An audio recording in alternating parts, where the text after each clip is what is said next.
Good morning students, আশা করি তোমরা সবাই ভালো আছো।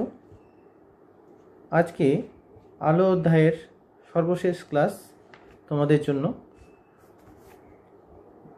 গতকালের ক্লাস দুটো ক্লাস কম্বাইন করিয়েছিলাম, সেখানে তোমাদের আলো অধ্যায়ের অপটিক্যাল ফাইবার সম্পর্কে একটু বলা হয়েছিল, আর বলা হয়েছিল যে এই চ্যাপ্টার থেকে যে যে পার্থক্যগুলো করতে হবে তোমাদের করতে হবে, যেগুলো বলে দিয়েছিলাম।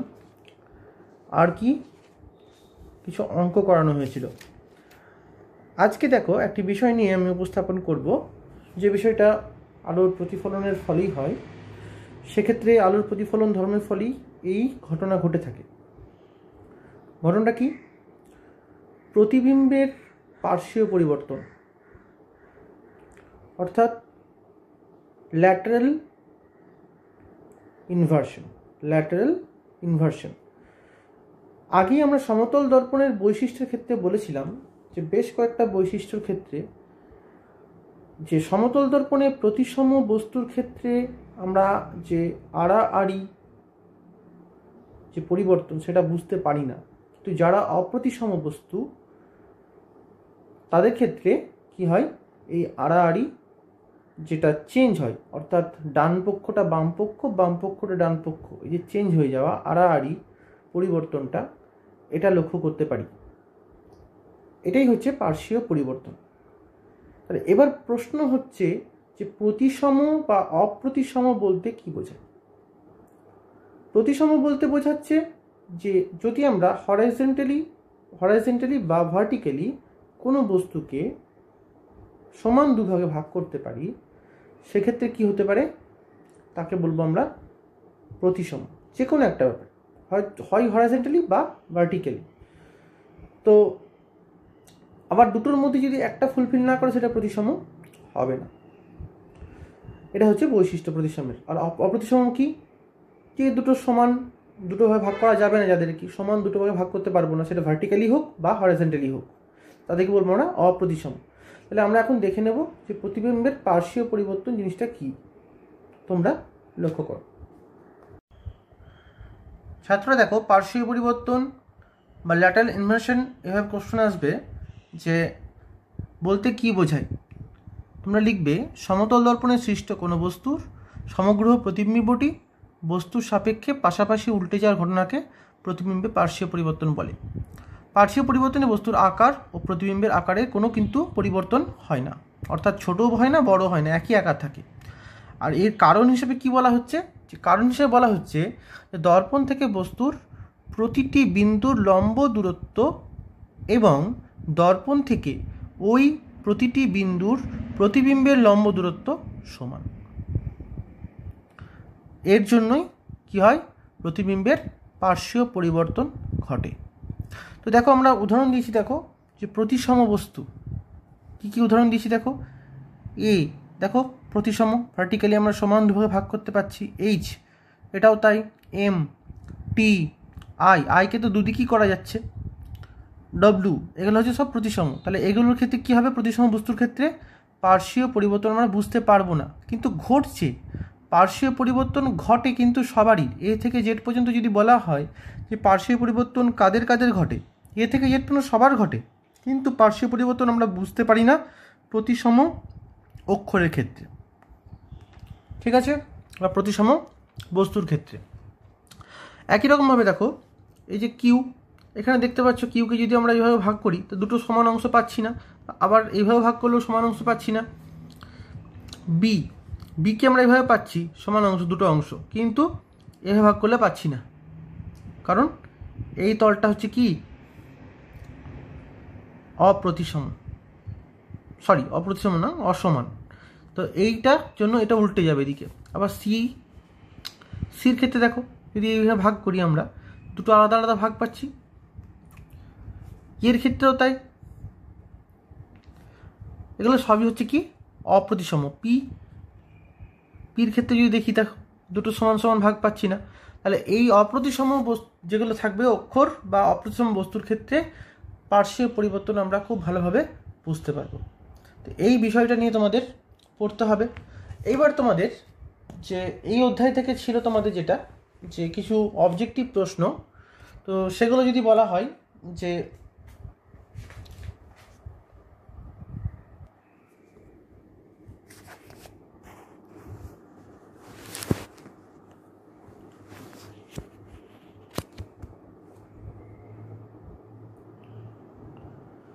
প্রথম প্রশ্ন দেখো আমি তোমাদের জন্য বলছি।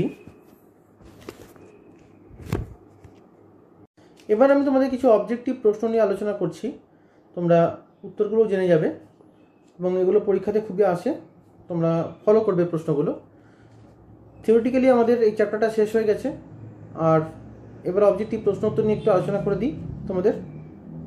প্রথম প্রশ্ন দিয়েছে আলোর ঈষৎ স্বচ্ছ মাধ্যম।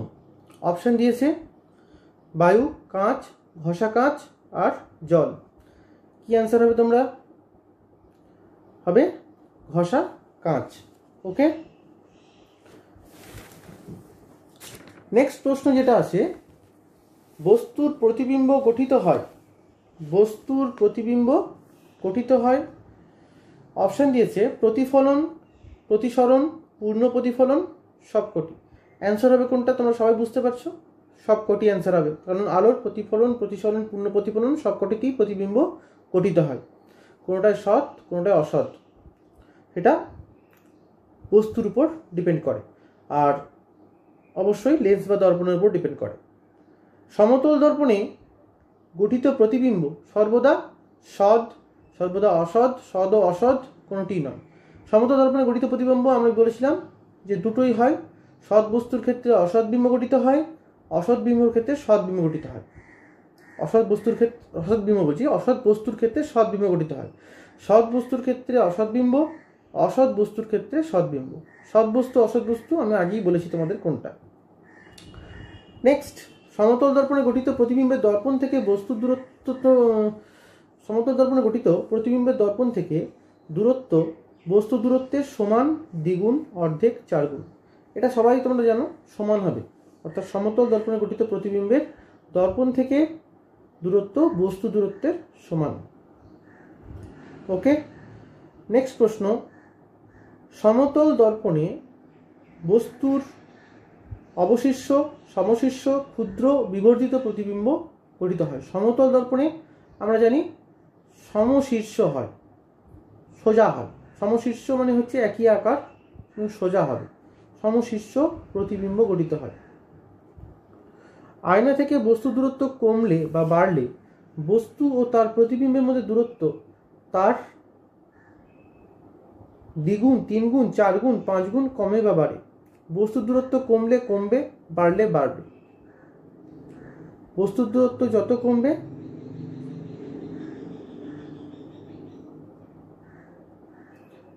তাহলে এক্ষেত্রে কি হচ্ছে, আয়না থেকে বস্তুর দূরত্ব যদি কমে যায় তাহলে ক্ষেত্রে কি হবে, বস্তুর দূরত্ব প্রতিবিম্বের মধ্যে দূরত্ব কি হয়ে যাবে, দ্বিগুণ। দ্বিগুণ কমবে বা বাড়বে, মনে থাকবে, দ্বিগুণ কমে যাবে বা বেড়ে যাবে। দুটি সমতল দর্পণের অন্তর্বর্তী কোণের মান 60 ডিগ্রি হলে তাদের মাঝে অবস্থিত বস্তুর প্রতিবিম্ব গঠিত হবে কটি? 5টি, 7টি, 7.2, 8টি। ওকে, 7.2 তো কোনোদিনও হবে না, কারণ আমি আগেই বলেছিলাম এরকম পয়েন্টে যদি আসে, পয়েন্টে এলে তার পরবর্তী নেক্সট ইন্টিজার যেটা সেটা ধরতে হবে। আর এক্ষেত্রে কিন্তু ভাগ মিলে যাচ্ছে, দেখো অন্তর্বর্তী কোণ কত বলেছি, থিটা 60 ডিগ্রি। তাহলে আমরা সূত্র কি জানি, 360 ডিগ্রি বাই 60 মাইনাস 1, তাহলে 6 মাইনাস 1 সমান 5টি। তাহলে অ্যান্সার হবে কত, 5টি। নেক্সট, পেরিস্কোপ যন্ত্রটি আবিষ্কারক, এটা কিন্তু জেনে রাখো তোমরা। অপশান দিয়েছে David Brewster, Howard Grubb, Galileo Galilei, Newton. Howard Grubb, answer হবে হাওয়ার্ড গ্রাব। পেরিস্কোপের দর্পণগুলি বাহুর সঙ্গে কত ডিগ্রি কোণ করে? তোমরা সবাই জানো 45 ডিগ্রি। মনোরঞ্জনের উদ্দেশ্যে নতুন ধরনের নকশা উদ্ভাবনে ব্যবহৃত হয় ক্যালাইডোস্কোপ, এটা সবাই জানো তোমরা। অপশান দিয়েছে kaleidoscope, periscope, telescope, bioscope. Option 1 kaleidoscope. Kaleidoscope যন্ত্রে আয়না তিনটির দৈর্ঘ্য ইস্টু প্রস্থের অনুপাত সর্বদা কত হয়, 4:1। আমি আগেই বলেছিলাম ক্যালাইডোস্কোপ বোঝানোর সময়, ক্যালাইডোস্কোপ যন্ত্রে আয়না তিনটির দৈর্ঘ্য ইস্টু প্রস্থের অনুপাত 4:1 হয়। নেক্সট প্রশ্ন দেখো, অবজেক্টিভ দিয়েছে এখানে, ক্যালাইডোস্কোপ যন্ত্রে আয়না তিনটিকে ত্রিভুজ, প্রিজম, বৃত্ত, চতুর্ভুজ আকারে লাগানো হয়। কি হবে অ্যান্সার, প্রিজম। তিনটে ত্রিভুজকে আমরা আড়াআড়িভাবে আনতভাবে রাখি আমরা, তাই তো, এবং যখন জয়েন করি যখন, তো সেটা প্রিজমের মতন দেখতে লাগে। নেক্সট, শূন্য স্থানের প্রতিসরাঙ্ক কত? শূন্য। শূন্য স্থানের প্রতিসরাঙ্ক শূন্যই হবে। নেক্সট, আপেক্ষিক প্রতিসরাঙ্কের মান কখনোই এক অপেক্ষা বেশি, এক অপেক্ষা কম, শূন্য ভগ্নাংশ হতে পারে না। শূন্য হতে পারে না, অ্যান্সার হবে কি? শূন্য হতে পারে না, কারণ আপেক্ষিক প্রতিসরাঙ্কের মান একটা মাধ্যমের উপর ডিপেন্ড করে, একটা মাধ্যম হয়, কখনোই শূন্য হতে পারে না। নেক্সট, আলোকরশ্মি সংকট কোণে আপতিত হলে প্রতিসরণ কোণ 90 ডিগ্রি, 60 ডিগ্রি, 45 ডিগ্রি, 0 ডিগ্রি হয়। সংকট কোণে যদি আপতিত হয় তাহলে আর সি মানে হচ্ছে ক্রিটিক্যাল অ্যাঙ্গেলের প্রতিসরণ কোণটা মান কত হবে? সর্বদা 90 ডিগ্রি। থিটা সি এর যে মানের জন্য প্রতিসরণ কোণের মান 90 ডিগ্রি হয়, তো তাকে বলা হচ্ছে সংকট কোণ। তাহলে প্রতিসরণ কোণের মান কত হবে? 90 ডিগ্রি। বোঝা গেল? হিরে চকচকে দেখায় আলো যে ধর্মের জন্য, সেটা হচ্ছে কোন কি? অভ্যন্তরীণ পূর্ণ প্রতিফলন। তোমরা সবাই জানো এটা। নেক্সট, ড্যাশ পর্দায় ফেলা যায় না, শূন্যস্থান পূরণ দিয়েছে। ড্যাশ পর্দায় ফেলা যায় না, কি হবে? অসৎ বিম্ব পর্দায় ফেলা যায় না। নেক্সট হচ্ছে কি? ড্যাশ সাহায্যে সদ্বিম্ব গঠন করা যায়, উত্তল লেন্সের সাহায্যে সদ্বিম্ব গঠন করা যায়।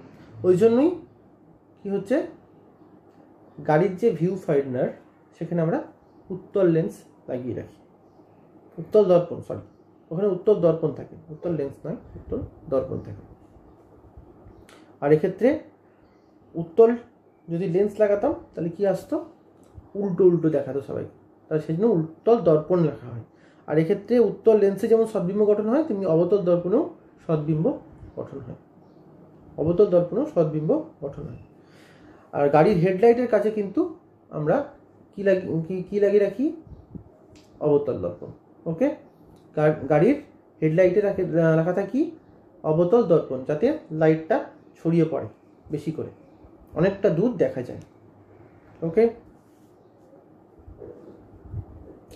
আয়নার প্রতিবিম্ব গঠনের ক্ষেত্রে আয়না থেকে বস্তুর দূরত্ব সমান আয়না থেকে ড্যাশ দূরত্ব। কি হবে অ্যান্সার? প্রতিবিম্ব দূরত্ব। তুমি আয়নার দিকে 3 মিটার সরে এলে তোমার প্রতিবিম্ব তোমার দিকে কত মিটার সরে আসবে? 3 মিটার সরে আসবে, কারণ বস্তুর দূরত্ব সমান প্রতিবিম্বের দূরত্ব।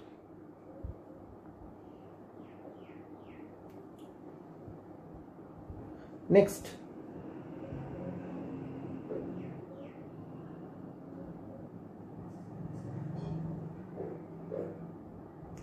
পি অক্ষরটিকে সমতল দর্পণে রাখা হলে কিউ এর মতো অসৎ প্রতিবিম্ব গঠিত হয়। পি কে যদি আমরা সমতল দর্পণে রাখি তাহলে অসৎ বিম্ব কি হবে? কিউ এর মতো দেখতে লাগবে, উল্টো দিয়ে পি, এটা পার্শ্বীয় পরিবর্তন ঘটবে। এই ঘটনাকে ড্যাশ বলা হয়। কি বলা হয়? পার্শ্বীয় পরিবর্তন। পি কে যদি আমরা বড় হাতের পি বলো বা ছোট হাতের পি কে যদি রেখে দিই আমরা, তাহলে কি হয়? পার্শ্বীয় পরিবর্তন ঘটার পরে সেটা ছোট হাতের কিউ এর মতো দেখতে হয়ে যায়, পার্শ্বীয় পরিবর্তন ঘটে যায়। ঠিক আছে। নেক্সট, দুটি সমান্তরাল দর্পণের মাঝে একটি বস্তু রাখলে প্রতিবিম্ব ড্যাশ প্রতিবিম্ব গঠিত হয়। দুটি সমান্তরাল দর্পণের মাঝে একটি বস্তু রাখলে অসংখ্য প্রতিবিম্ব গঠিত হতে পারে, অসংখ্য প্রতিবিম্ব গঠিত হতে পারে। নেক্সট, পেরিস্কোপে আলোর ড্যাশ ধর্মকে কাজে লাগানো হয়। সবাই জানো প্রতিফলন ধর্মকে কাজে লাগানো হয়। নেক্সট, ড্যাশ আলোর দিকে তাক করে ছিদ্রের ভেতর দিয়ে দেখলে রঙিন নকশা দেখায়। সবাই বুঝতে পারছো, ক্যালাইডোস্কোপ হবে। প্রতিসরণের ফলে আলোর ড্যাশ পরিবর্তন হয়। প্রতিসরণের ফলে আলোর বেগের পরিবর্তন হয়। এক্ষেত্রে লঘু মাধ্যম থেকে ঘন মাধ্যমে গেলে কি হবে? বেগ কমে যেতে পারে, আর ঘন মাধ্যম থেকে লঘু মাধ্যমে বেগ বেড়ে যায়। ওকে, দুটি মাধ্যমের প্রতিসরাঙ্ক সমান হলে আপতিত ও প্রতিষ্ঠিত রশ্মির মধ্যে ড্যাশ কোণ হবে। কি বলা হয়েছে? প্রতিসরাঙ্ক যদি সমান হয়, তাহলে প্রতিসরাঙ্ক সমান হলে কি হবে? 0 ডিগ্রি কোণ হবে। সমান যদি হয় তাহলে আপতিত প্রতিষ্ঠিত কোনো অ্যাঙ্গেলই থাকবে না, তাই তো? তাহলে কি হবে? কোণের মান 0 ডিগ্রি। দুই মাধ্যমের আপেক্ষিক প্রতিসরাঙ্ক আলোর রং ও ড্যাশ প্রকৃতির উপর নির্ভর করে। কি হবে? দুটি মাধ্যমের প্রকৃতির উপর নির্ভর করে। এটা কিন্তু প্রতিসরাঙ্কের ধর্ম, যে কি বিষয়ের উপর নির্ভর করে? আলোর রং ও দুটি মাধ্যমের উপর নির্ভর করে। প্রশ্নটা এইভাবেও আসতে পারে। ঠিক আছে। নেক্সট, ঘন মাধ্যমে আপতন কোণের মান ড্যাশ কোণ অপেক্ষা বড় হলে অভ্যন্তরীণ পূর্ণ প্রতিফলন হবে, সংকট কোণ অপেক্ষা বড় হলে। এটা সবাই তোমরা বুঝতে পারছো। হিরের সাপেক্ষে বায়ুর সংকট কোণের মান খুবই আছে পরীক্ষায় 24.4 ডিগ্রি সেলসিয়াস। ঠিক আছে, 24.4 ডিগ্রি সেলসিয়াস বলছি, 4 ডিগ্রি। হিরের সাপেক্ষে বায়ুর সংকট কোণের মান 24.4 ডিগ্রি। ওকে।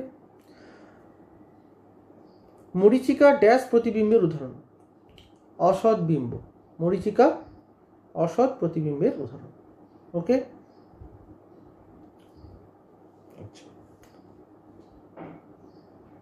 তাহলে সিনেমার পর্দায় আমরা যে প্রতিবিম্ব দেখতে পাই সেটা কি ধরনের প্রতিবিম্ব?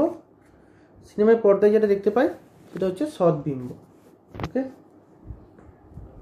কারণ অসৎ বস্তুর সৎবিম্ব গঠিত হয়।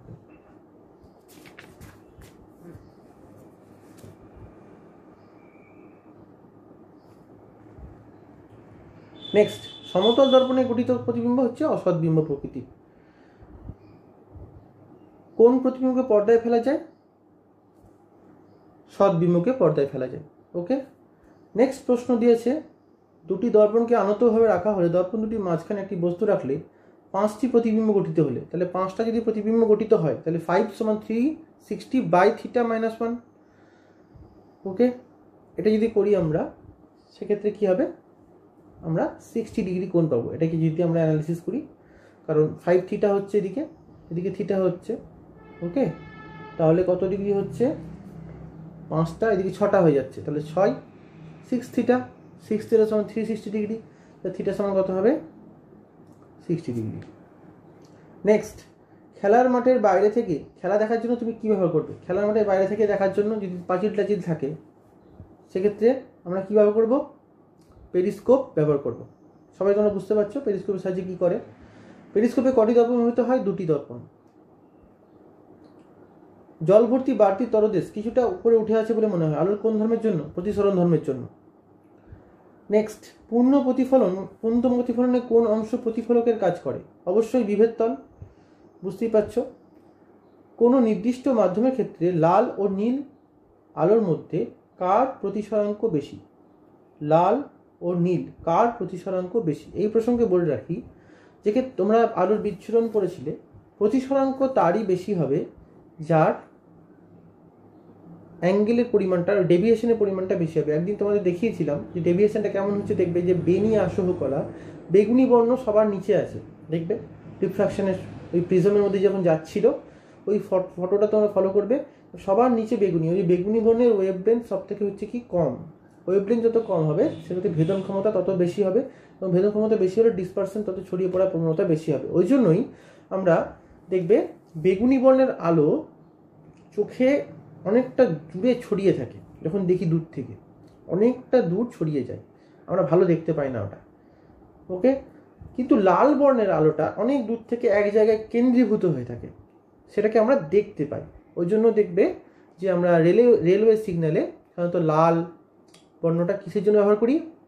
বিপদ সংকেতের জন্য ব্যবহার করি। অর্থাৎ লাল মানে ট্রেনটা থেমে যাবে। হলুদ তার থেকে একটু কম, ওই জন্য হলুদটা মানে স্লো চলার জন্য, আর সবুজটা হচ্ছে একদম গ্রিন সিগন্যাল। ওই জন্য আমরা এই বর্ণগুলি ব্যবহার করি। পার্টিকুলারলি আমরা যে তোমাদের রেলওয়ে সিগন্যালে এই 3টে বর্ণ ব্যবহার করা হয়।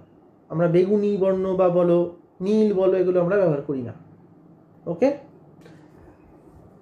নেক্সট,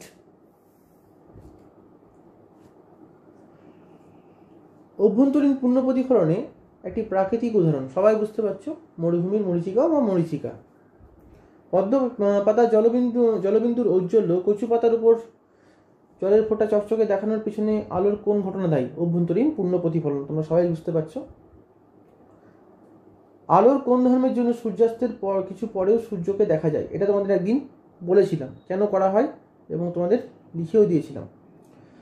এটা হচ্ছে বায়ুমণ্ডলীয় প্রতিসরণের জন্য। কার সাপেক্ষে অন্য মাধ্যমের প্রতিসরাঙ্ককে বলে পরম প্রতিসরাঙ্ক? শূন্যস্থান। শূন্যস্থানের সাপেক্ষে অন্য মাধ্যমের প্রতিসরাঙ্ককে বলা হয় পরম প্রতিসরাঙ্ক। জল থেকে বায়ুতে আলোক রশ্মি মাধ্যমের সংকট কোণের সমান কোণে আপতিত হলে প্রতিসরণ কোণ কত হবে? সংকট কোণের সমান কোণে আপতিত হলে, তাহলে সংকট কোণের মাধ্যমদ্বয়ের আপতন কোণের মান কত বলেছে? 49 ডিগ্রি বলেছে। সেক্ষেত্রে আমরা সবাই জানি প্রতিসরণ কোণের মান সবসময় কত হয়? 90 ডিগ্রি। যাই মান দেখ না কেন অ্যান্সার হবে 90 ডিগ্রি। তো এইভাবেই আমরা আমাদের অবজেক্টিভগুলো করলাম।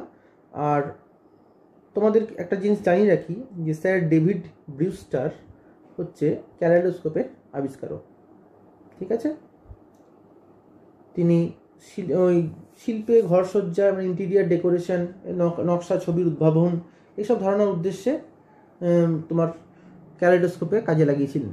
দর্পণে একাধিকবার, অর্থাৎ মাল্টিপল রিফ্লেকশন ঘটানোর মাধ্যমে। আমি তোমাদের একদিন বলেছিলাম এটা। আর প্রতিসরাঙ্ক জেনে রাখবে, বিখ্যাত ডাচ বিজ্ঞানী, পদার্থবিজ্ঞানী একজন করেছিলেন, একজন ডাচ বিজ্ঞানী প্রতিসরাঙ্ক আবিষ্কার করেছিলেন। ওকে, নেক্সট তোমাদের অধ্যায় আলোর প্রকৃতি। আমি পরের দিন এটা নিয়ে আলোচনা করব তোমাদের। ততক্ষণ তোমরা সবাই ভালো থেকো, পড়াশোনা করো মন দিয়ে। Good bye.